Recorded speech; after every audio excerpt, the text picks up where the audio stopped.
So hello guys, welcome back to my channel. So दोस्तों, आज थी निफ्टी की एक्सपायरी। और जैसे कि आपको पता है कि मैं आजकल सिर्फ एक्सपायरी पे ही ट्रेड कर पा रहा हूँ, बाकी दिनों पे मैं ट्रेड नहीं कर रहा हूँ। इससे पहले जो सेंसेक्स की एक्सपायरी थी, वहाँ पे हमने कुछ 8300 के आसपास कमाए थे। तो आज हमारी निफ्टी की एक्सपायरी थी।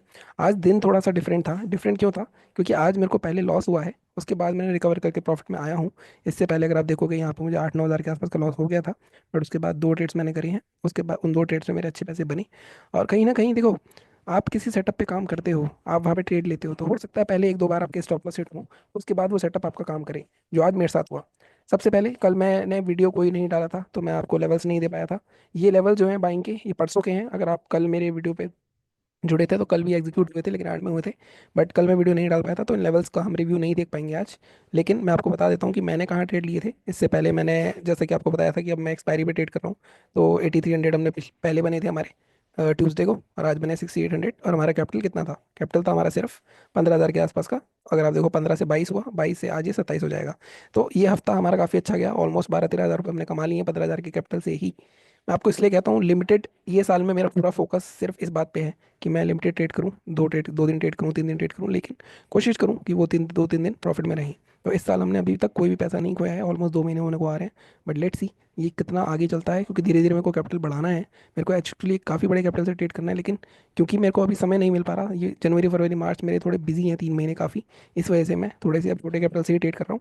बट बात कर लेते हैं, मैंने कहाँ देख के ये कॉल का ट्रेड बनाया था। पहले पहले मैंने 23 हज़ार की कॉल में ट्रेड कर रहा था। सबसे बड़ी गलती मेरी स्टार्टिंग में ये हुई। मैं आपको दिखाता हूँ एक बार निफ्टी का चार्ट। मेरी गलती क्या हुई आज? सबसे पहले, जब मैं आजकल 2:30 बजे के आसपास ही मार्केट देख पा रहा हूँ। तो जब मैं 2:30 बजे देखने आया मार्केट, तो आपका मार्केट यहाँ कहीं मुझे दिख रहा था ये ऑलमोस्ट एक बाइंग जोन है। ठीक है, प्योर, एकदम प्योर बाइंग जोन है। तो यहाँ से आके मार्केट एक बार हिट जरूर करेगा बायर्स को, मतलब बायर्स यहाँ पे जरूर आएंगे। और वहीं पे क्योंकि वॉलेटिलिटी बहुत है, इंडिया विक्स अगर आप देखोगे, तो इंडिया विक्स यहाँ पे 15 के आसपास है। तो यहाँ पे प्रीमियम बहुत तेज मूव होंगे अगर रिवर्सल आता है। एक्सपायरी वैसे ही है, एक्सपायरी पे वैसे तेज होते हैं। तो ये सारे कॉन्सेप्ट लगा के मैंने, जब ये हैमर बनी, मैंने इसका हाई ब्रेक होने की कोशिश पे, ये जो हाई दिख रहा है आपको, हाई ब्रेक होने में ट्रेड बना लिया कॉल साइड। गलती क्या हुई मेरी? 23 हज़ार के आसपास था। साइकोलॉजिकल लेवल में सबसे ज़्यादा डीके होता है एक्सपायरी वाले दिन। तो मैंने 23 हज़ार की कॉल में पहले पोजीशन बनाई। मेरे लेते ही कहीं ना कहीं ये नीचे आया। इसने दो बार मेरा एसएल गेट करा, मतलब यहाँ पे जो लॉस देख रहे हो आप, ये कुछ 4500 का लॉस हो गया था मेरे को। लेकिन बाद में फिर मैंने दोबारा से जब ये क्रॉस करा, तो यहाँ पे जब इसने क्रॉस करा, क्योंकि यहाँ से बाइंग आनी थी। लेकिन ये जो 10 मिनट गए, इस 10 मिनट में डी के, क्योंकि मैं हार्डली 3 या 4 पॉइंट का स्टॉप रख सकता हूँ, इससे ज़्यादा नहीं रखता। लेकिन यहाँ पे 2-3 बार मेरा स्टॉप चढ़ हुआ, 4500 का लॉस हुआ मैं यहाँ पे पहले।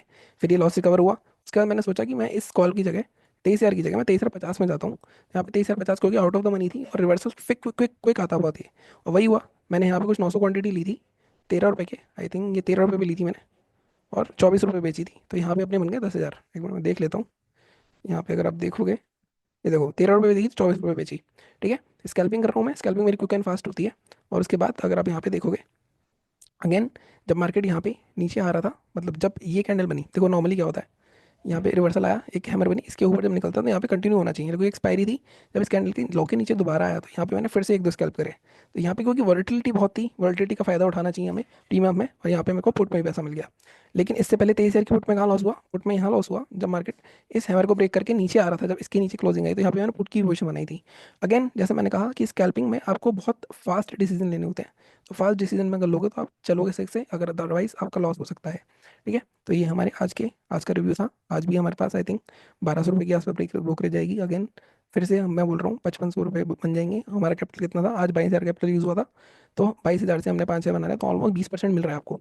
ठीक है, टोटल देखेंगे अगर इस वीक का, तो 15 हज़ार के आसपास से देखोगे तो 5500 ये, और इसके बाद जो 15 से 22 7 हज़ार रुपये आए थे, तो यहाँ पे हमारा हो जाएगा ऑलमोस्ट ऑलमोस्ट 100% के आसपास रिटर्न में बना लिया। ठीक है, तो कल हमें ट्रेड करने की जरूरत नहीं है। तो इस हिसाब से आपकी सोच चलनी चाहिए। सोच चलेगी ऐसी, तो आई थिंक आप धीरे धीरे देखोगे आपके ग्रीन डेज बढ़ते जाएंगे, रेड डेज आपके कम होते जाएंगे। ठीक है, ये हो गया हमारा रिव्यू की बात। अब हम बात कर लेते हैं कि कल मार्केट में क्या हो सकता है। फ्राइडे है, नॉर्मली मैं बोलता हूँ आपको फ्राइडे को अवॉइड करा करो। निफ्टी की एक्सपायरी का पहला दिन होता है, अगली एक्सपायरी का। तो वहाँ पे दिक्कत हो सकती है, प्रीमियम हाई होंगे। बैंक निफ्टी तो ऑलरेडी प्रीमियम हाई होंगे, क्योंकि मंथली एक्सपायरी है उसकी। तो दिक्कत हो रही है यहाँ पे ऑप्शन बायर्स को। ठीक है, अब यहाँ पे बात करें, देखो, अगर मैं पैटर्न की बात करूँ आज की, तो अगेन मैंने आपको बोला था ये बेस बनाया था मार्केट ने। पहले मार्केट ने सेलर्स को बैठाया, बट इसको तोड़ के फिर रिवर्सल कर दिया। अगेन मार्केट में यहाँ पे कल सेलर्स को लेके आने की कोशिश करी, अगेन मार्केट ने वहाँ से सपोर्ट ले लिया। तो आज का हाई भी ब्रेक हुआ। इसके ऊपर क्लोज हो जाता आज, तो कहीं ना कहीं यहाँ से फिर मार्केट एक अप ट्रेंड शुरू कर सकता था। लेकिन जिस तरह की कैंडल बनी है, अगर आप देखोगे, इस तरह कैंडल बनी है, तो ऊपर से फिर से सेलर्स आए हैं। लेकिन असली सेलिंग कब आएगी? असली सेलिंग तभी आएगी जब ये जोन टूटेगा हमारा 22,800 का। पॉजिटिव चीज़ है, 23,000 के ऊपर ही है मार्केट अभी, लेकिन कब तक वो देखने वाली बात होगी। तो अब कल मार्केट अगर 23,000 के नीचे दोबारा आता है, क्या हम ट्रेड कर लेंगे? नहीं। जैसे मैं हमेशा कहता हूँ, यहाँ पे हमें कंफर्म होना पड़ेगा कि 23,000 के नीचे आएगा, तो उसके लिए हमारा लेवल आएगा 22,950 का। ठीक है, 22,950 के नीचे जब आएगा तब हम सोचेंगे 23,000 पूरी तरह टूट गया है, तब हम ट्रेड करेंगे यहाँ पे। ठीक है, अगर मैं स्पेसिफिक लेवल बताऊँ आपको, अगर 15 मिनट के चार्ट पे जाता हूँ, तो जब 22,950 या थोड़ा सा बफर और देंगे, 22,930 मान लो, 22,930 के नीचे निकलता है, तब हम सीधे सीधे इन बॉटम्स को, ये जो बाइंग बायर्स आए हैं फ्रेश, इनको कहीं ना कहीं हिट करने आएगा, तो हम आराम से अपना 100 पॉइंट का टारगेट रख सकते हैं। 22,835 ये जो लो है, इससे पहले निकल जाएंगे हम। अगर हमें फर्स्ट टारगेट अपना लगाना है, वैसे तो सीधे यहाँ पे कोई सपोर्ट नहीं दिख रहा मेरे को, फिर भी 5 मिनट के चार्ट पे चलते हैं। फर्स्ट टारगेट अगर हमें लेना है तो हम कहाँ तक का ले सकते हैं? मैं हमेशा बोलता हूँ, अगर आपको टारगेट नहीं निकालने आते, जहाँ पे भी ट्रेड ले रहे हो, वहाँ से 50 पॉइंट का ब्लॉक बना दो, तो फर्स्ट टारगेट हमारा हो जाएगा 22,888 के आसपास का। सेकंड टारगेट होगा 22,845। ठीक है, ये सेलिंग हो गई। बाइंग कहाँ करनी है? यहाँ बाइंग के लिए हम अगर हम देखें तो ये एक जोन दिख रहा है मुझे, 23,065। अब ये जोन क्यों इंपॉर्टेंट है हमारा? आप ध्यान से देखो इस जोन को। मार्केट में यहाँ पे एक सेलर आ रहा था, यहाँ बायर ने कोशिश करी, ये टूटा, इसका रेसिस्टेंस लिया, तो कहीं ना कहीं ये एक जोन है जहाँ पे सेलर्स बैठे हुए हैं। इसके ऊपर अगर क्लोज हो जाएगा तो मार्केट में कहीं ना कहीं एटलीस्ट हमें ये जोन तक आराम से टारगेट देखने को मिल सकता है। अब बाइंग में क्या है, बाइंग में दिक्कत थोड़ी सी अलग है, बाइंग में टारगेट थोड़े छोटे हो सकते हैं आपके। क्यों? क्योंकि एक्चुअल जो बाइंग आएगी वो ये जो मेन सेलर है 23,100, इसके ऊपर आएगी। अगर हमें ट्रेड करना है इसके ऊपर तो हम ले सकते हैं 23,070 के ऊपर, बट 30 पॉइंट के लिए क्या हम इतना रिस्क ले सकते हैं? तो मैं इसको हटाता हूँ। हम सीधे सीधे जब ये जोन निकलेगा 22,110 का, तब हम ट्रेड करेंगे। टारगेट इस केस में हमारे यहाँ तक के रह सकते हैं आराम से, 22,200 तक भी मिल सकता है इजीली, इस जोन तक। इसमें फर्स्ट टारगेट रखना है हमें, तो हम जाएंगे सीधे सीधे 22,150 पॉइंट का ब्लॉक, 22,156। सेकंड टारगेट 22,100, मतलब 22,200, 100 पॉइंट यहाँ मिल सकते हैं, 100 पॉइंट यहाँ मिल सकते हैं। इस जोन के ऊपर भी मैं ले सकता हूँ ट्रेड, ये 40-50 पॉइंट मिल सकते हैं मेरे को, लेकिन रिस्की है थोड़ा सा। ठीक है, जब एक्चुअल कंफर्मेशन आ जाएगी तब हम लेंगे।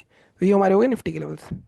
बात कर लेते हैं बैंक निफ्टी के। नॉर्मली बताता तो हूँ, बट मुझे पता नहीं कितने लोग ट्रेड करते हैं, क्योंकि लॉट भी इसका 30 का हो गया है, तो 1,000 रुपये का भी और चल रहा होगा प्राइस, तो भी 30,000 रुपये लगेंगे यहाँ पे, मतलब एक लॉट में ही सोचो आप। यहाँ पे अगेन क्लियरली सेम सिनारियो है, बट थोड़ा सा नेगेटिव लग रहा है बैंक निफ्टी, क्योंकि कल भी कहीं ना कहीं बाइंग की कोशिश करी, आज ब्रेक करा, लेकिन अगेन नीचे क्लोज हो गया है। तो मार्केट के लिए ये जो लो है 49,250 का जोन जो है, ये बड़ा इंपॉर्टेंट है। इसके नीचे टूटता है तो दोबारा 49,000 देखने को मिल सकता है हमें। ठीक है, अगर मैं इसके 15 मिनट के चार्ट पर चलूँ, हम्म, ये जोन बड़ा बिल्कुल ठीक है हमारा, 49,190 के नीचे शॉर्ट कर सकते हैं।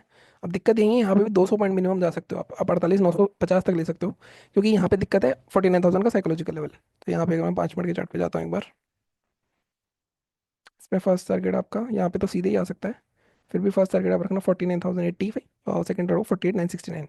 ये टारगेट्स हमारे रहेंगे इसके। बाइंग देखे तो अगेन बाइंग में यहाँ पे हम जोन ले सकते हैं, बट अगेन ये 500 के आसपास है, तो फिर हमें बफर देना पड़ेगा। तो हम 555 के ऊपर ही बाय कर सकते हैं इसमें भी। तो वेट करोगे तभी ट्रेड बनेगा। यहाँ पे 570 का लेवल लेंगे, इस जोन के ऊपर जब जाएगा तब हम दोबारा से ये वाले जोन तक को टारगेट कर सकते हैं, एटलीस्ट 750 या 800 तक के। ठीक है, तो अगेन यहाँ पे फर्स्ट टारगेट होगा आपका 650 का, सेकंड टारगेट 768 की जगह आप रख सकते हो 750 तक का। इन उन सेलर्स को डराने जाएगा, अगर खाने जाएगा तो टेल कर सकते हो आप। अगेन मैं फिर बोलता हूँ, फर्स्ट टारगेट पे आपको आधा प्रॉफिट अपना बुक करना है किसी भी हालत में। ठीक है, क्योंकि बैंक निफ्टी निफ्टी इंडेक्स ऐसे हैं, वॉलिटिलिटी इतनी है, कब रिवर्स हो जाए, कब आपका प्रॉफिट लॉस में कन्वर्ट हो जाए, आप नहीं समझ सकते। ठीक है, बाकी मेरे और वीडियोस भी देख सकते हो, लास्ट वीडियो में भी बताया था मैंने, आई थिंक 2 दिन पहले। तो अगेन मैं फिर बोल रहा हूँ, ट्रेडिंग में पैसा है, ऑप्शन बाइंग में पैसा है, बशर्ते आपको आता हो। अब देखो मेरे को इतना साल हो गए हैं, मतलब 3-4 साल हो गए हैं मेरे को, कि मैं अब 2:30 बजे भी आता हूँ, तब भी मैं वहाँ पे देख के स्कैल्प करना सीख गया हूँ। वहाँ स्कैल्प करके अगर मैं 2:40 पे पहला ट्रेड लिया था आज, और 2:53 या 2:55 में मेरी ट्रेडिंग खत्म हो गई थी, 15 मिनट में मैंने मतलब यहाँ पे 7-8 हज़ार रुपये कमा बना लिए थे। तो इस तरह आप भी कर सकते हो, बट पॉइंट इज, इसके लिए चाहिए साल आपको देने के लिए। आप पहले साल में नहीं कर सकते, आपको सीखना होगा, उसके बाद साल देने होंगे आपको, तब आपके साथ हो गए। ठीक है, बाकी चैनल को इसी तरह सपोर्ट करो, सब्सक्राइब करो। ट्रेडिंग स्ट्रैटेजी की प्लेलिस्ट में बहुत सारी स्ट्रैटेजी डाली हुई हैं, वो भी देख सकते हो। मिलता हूँ अगली वीडियो में। Thank you so much.